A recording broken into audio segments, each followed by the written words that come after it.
In the global fashion game, it's easy to assume that success equals expansion, but in Japan, that's never been the rule. Some of the most influential brands in Japanese fashion didn't need to go international to make their mark. They built their name at home, kept things local, and still became legends. What's up, everybody? I'm Reggie Casual, and today we're talking about the top 7 Japanese brands that built a legacy without ever leaving. Well, they kind of left Japan, but they did it before they left Japan. Let's get it. Now, real quick, a disclaimer, if you will. Some of these brands have expanded globally at this point. You might have seen them on Sense, you might even own a piece or two. But make no mistake, they didn't build their name chasing Western validation. They made their mark in Japan first, and the world just caught up. So, starting in at number 7, we got Evisu. I've never truly acknowledged enough how much influence Evisu has in the grand scheme of Japan meets Western fashion. But make no mistake, it's major. So influential that it never really went west. More on that in a sec. And yet, it still managed to change everything. Part of the Osaka 5, Evisu was already going after that raw denim Levi's DNA before it even became a part of the general fashion lexicon. Then it added that Japanese twist by hand painting seagulls on the most legit pairs.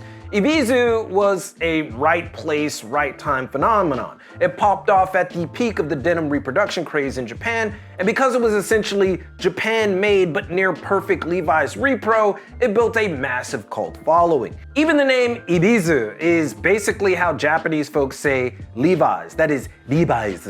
Yeah, without the L. And it fits because early on, Evisu had no L's. The West caught on thanks to a few key hip-hop cosigns, and the rest is history. But even with that attention, Evisu never went fully global, at least not officially. If you wanted the real deal, you had to go to Japan or know somebody with a plug in the late 90s. So basically impossible. And yeah, Evisu became so popular, it ended up being one of the most repped Japanese brands ever. But unlike its streetwear sibling, Bape, it couldn't kind of weather the storm. That said, Evisu remains one of the original denim pioneers from Japan, and it turned obsession into institution. At number 6, we have Min-Nano. Now, this is one of those Reggie Casual specials. I expect very few of you to know this label, and if you do, you definitely don't need this list or anything from me for that matter. Min-Nano started as a bike shop in my Japanese hometown of Setagaya and operates more like a cultural hub than a brand. It's the epitome of local love, smart curation, and tasteful collabs with heavyweights like Beams and New Balance.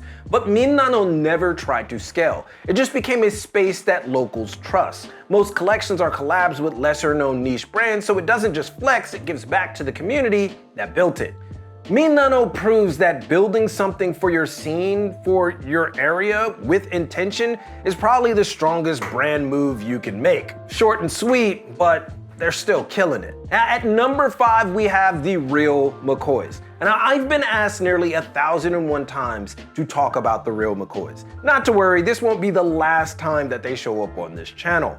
Based in Kobe, the Real McCoys are masters of military reproduction. Forget recreating classic vintage. These folks engineer history. And I don't say that lightly. This brand is the closest you'll get to the real deal. And it's almost wild that a Japanese label is the one doing it. They've literally built their own looms and developed period-correct threads just to match original WW2, that is World War II spec clothing. It's obsessive, but that's exactly the point. Because of that obsession, they've built a global cult following that will never let you mention Japanese fashion without bringing up the Real McCoys. It's the reason they've never had to lean on marketing and why they can sell at luxury tier prices without blinking. The Real McCoys made doing too much the minimum requirement for military fashion purists. At number 4, we got North Hollywood. Now, let's be clear, North Hollywood should be where Aura Lee is right now. It's the forefather of fabric and feel over trend cycles. Started by former vintage buyer Daisuke Obana, one of my personal favorite designers, North Hollywood is known for subtle tailoring, military references, and deep storytelling. Yeah, it's shown in Paris a few times, but its core, straight, Tokyo DNA. It's slow, deliberate, nuanced, and thoughtful. The kind of brand that doesn't chase the moment. It just builds over time. And because of that, the domestic respect runs deep. Over the years, it's gained serious popularity but never lost its identity. It's still a quiet force in Japanese menswear. North Hollywood is basically Japanese fashion in its purest form. No gimmicks, no flex, just vision, discipline, and that signature attention to detail. At number 3, we have Tenderloin. Now, you've probably heard of Tenderloin if you're a fan of Japanese streetwear, but actually seeing Tenderloin in the wild, that's a whole different story. It's kind of crazy. Tenderloin is legendary because it pioneered that if you know, then you know brand philosophy. They didn't need marketing. They just needed the right people wearing the right pieces in the right places. Now, this brand is built on mystery, quality, and basically word of mouth only. That's a true statement. It's literally word of mouth only. In fact, Tenderloin avoided mass distribution completely. It was Japan first, Japan only for a long time. Official vendors will even block out product photos online to maintain that mystique. It's that crazy. We legit had to crowdsource enough images just to show the brand in this video, so you know it's difficult. And because of that, Tenderloin has become mythologized in streetwear circles. There were people who even questioned that it even existed. That's Tokyo urban legend status, but it does exist, and it's still one of the most sought after low-key labels in the game, proving that earned scarcity still works. And yes, gatekeeping can be a good business model. Sometimes. At number 2, we got Needles. Now, here's one you probably do know. Most of you. Needles, from the Nepenthes family. Needles was born out of the reconstruction culture that Japan has always been amazing at. And while it's well known internationally today, Needles was moving differently in Japan long before the West caught on.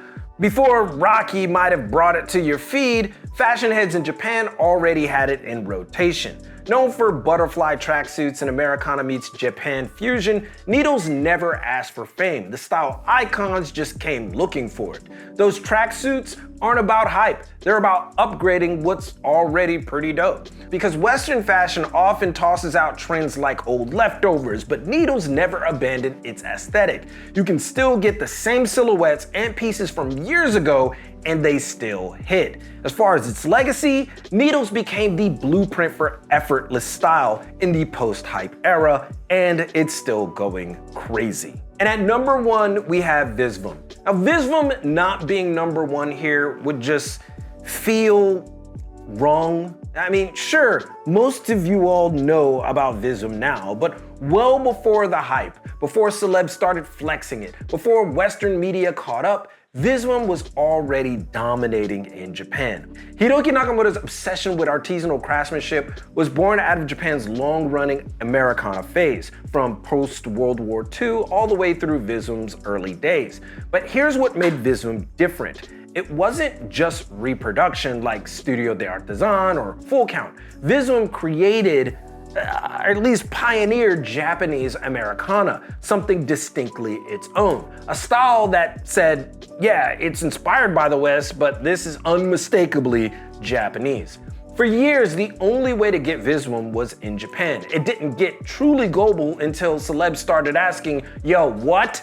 What is that?